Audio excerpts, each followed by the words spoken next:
डा शून्य देवेंद्र शर्मा, मां शून्य अध्यक्ष एवं श्री श्याम त्रिपाठी, सदस्य, राज्य बाल अधिकार संरक्षण आयोग उप्र के द्वारा जिला प्रोबेशन अधिकारी व जिला समाज कल्याण अधिकारी लखनऊ की उपस्थिति में राजकीय बाल गृह बालिका सिंधी खेड़ा, पारा, लखनऊ का निरीक्षण किया गया।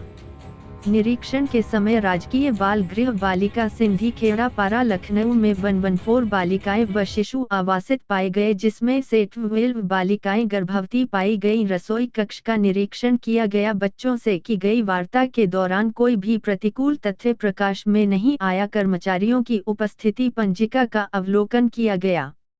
अधीक्षिका को निर्देशित किया गया परिवार में पुनर्वासित करवाने का प्रयास करें। समस्त बालिकाओं को योग्यतानुसार शिक्षा एवं प्रशिक्षण संबंधित गतिविधियों में सतत सहभागी बनाए रखने के निर्देश दिए गए।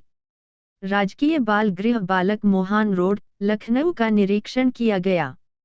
निरीक्षण के समय संस्था में 49 बालक आवासित पाए गए। राजकीय संप्रेक्षण गृह किशोर लखनऊ का भी निरीक्षण किया गया, जहां पर 99 किशोर आवासित पाए गए, जिसके विषय में प्रेस कॉन्फ्रेंस कर जानकारी दी, जिसमें हम बालिका गृह गए थे। उसके बाद संप्रेषण गृह भी गए। जेजेबी की जो कोर्ट है उस स्थल पर भी अपने जेजेबी के सदस्यों के साथ बात की और फिर आज अधिकारियों के साथ बैठकर पूरा बृहद मंथन किया है। उत्तर प्रदेश राज्य बाल अधिकार संरक्षण आयोग 1 जून से लेकर 31 जून तक जो बच्चे भीख मांगते हैं या बाल श्रम करते हैं, पूरा प्रदेश में एक अभियान चलाया है। आज उसकी भी बात हमने यहाँ पर की है। दूसरा, एक युद्ध नशे के विरुद्ध जो हमारा अभियान चल रहा है, उसके तहत जगह जगह हम लोगों ने जो गोष्ठियाँ की हैं। 26 जून को लखनऊ में भी जब ड्रग्स दिवस है, एक गोष्ठी लखनऊ में हमने कार्यक्रम बनाया है और जो बच्चों को प्रभावित करने वाला वर्ग है, उस वर्ग को गोष्ठी में बुलाकर, उस प्रबुद्ध वर्ग को गोष्ठी में बुलाकर कि बच्चे नशे से कैसे दूर रहें। हमने गाइडलाइन भी प्रारंभ में दी हुई थी और उसकी भी हमने समीक्षा की है, कितना काम, कितना होमवर्क हो रहा है, कितना नहीं हुआ है, आगे कैसे होना है। और उसके लिए हमने ये कहा था कि 100 मीटर सराउंडिंग विद्यालय के कोई भी पान, बीड़ी, सिगरेट, गुटखा की दुकान नहीं होनी चाहिए। और दूसरा, ई सिगरेट के बारे में भी कहा था कि सिगरेट प्रतिबंधित होनी चाहिए। हुक्का बार को भी प्रतिबंधित किया है। और उसके अलावा विद्यालयों में प्रहरी क्लब बनाने की बात हमने कही है कि एक कक्षा 6 से ऊपर के विद्यार्थियों के प्रहरी क्लब बनाए जाएं। एक 6-7 विद्यार्थियों की एक टोली रहे, क्लास टीचरों के साथ रहे, जो समय समय पर ये चर्चा करते रहे कि कोई उनकी क्लास का विद्यार्थी कहीं नशे में तो लिप्त, किसी के बहकावे में तो नहीं आ रहा है। इस बात की समय समय पर चर्चा हो और प्रहरी क्लब की लिस्ट डीआईएस कार्यालय में विद्यालयों से डीआईएस कार्यालय में पहुँचे और उस जो क्लास का जो टीचर है, जो प्रहरी क्लब का इंचार्ज है उस क्लास का, उसका फ़ोन नंबर भी और प्राचार्य का नंबर भी, और वो उसकी पूरी मॉनिटरिंग समय समय पर होती रहेगी।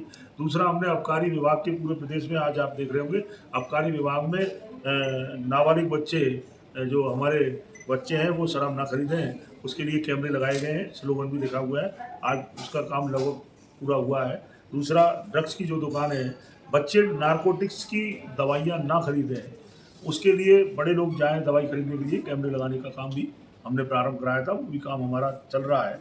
और नारकोटिक्स विभाग और राज्य बाल अधिकार संरक्षण आयोग दोनों का जॉइंट एक्शन प्लान है और उस प्लान के तहत बाल आयोग जो है जागरूकता फैलाने का काम समाज में कर रहा है। अभी हमने गोष्ठियों के माध्यम से बड़े बड़े शहरों में हमने गोष्ठी की, अभी 1 दर्जन गोष्ठियाँ हम कर चुके हैं जगह जगह, और उस वर्ग को साथ में लेकर कर रहे हैं जो सीधा बच्चों से जुड़ा हुआ वर्ग है।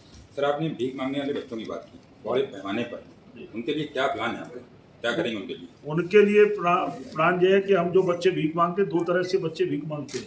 जो निकल कर आया जगह जगह रेस्क्यू करने के उपरांत जो निकल कर, पिछली बार भी हमने ये अभियान चलाया था, लेकिन होता क्या है कि कुछ बच्चों को और दूसरे जिलों से लाया जाता है। कुछ गिरोह टाइप के लोग हैं, उनको भी चिन्हित करने का काम हमारी पुलिस विभाग कर रहा है। और ऐसे लोगों का साथ जो बच्चों से घृणित कार्य कराते हैं, दूसरे जिले से लाते हैं और वो गिरोह होते हैं, उनका भी पर्दाफाश करने का काम होगा और उनकी कड़ी कार्रवाई होगी।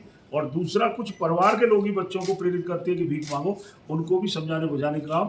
दूसरा, बच्चों को जो है, बच्चे कैसे पढ़ें और बच्चों का पुनर्वास कैसे हो। हमारे यहाँ सरकार की योजना चल रही है, जैसे कस्तूरबा विद्यालय में गरीब बेटियों को हॉस्टल में रखकर हम 6 से 12 तक की शिक्षा मिल रही है। हमारे यहाँ आश्रम पद्धति के विद्यालय चल रहे हैं, हमारे यहाँ अटल योजना के विद्यालय चल रहे हैं। तो उन बच्चों का पुनर्वास और पढ़ने के लिए हम वहाँ पर भी एडमिशन उनका कराएंगे, ऐसी योजना हमने सोची।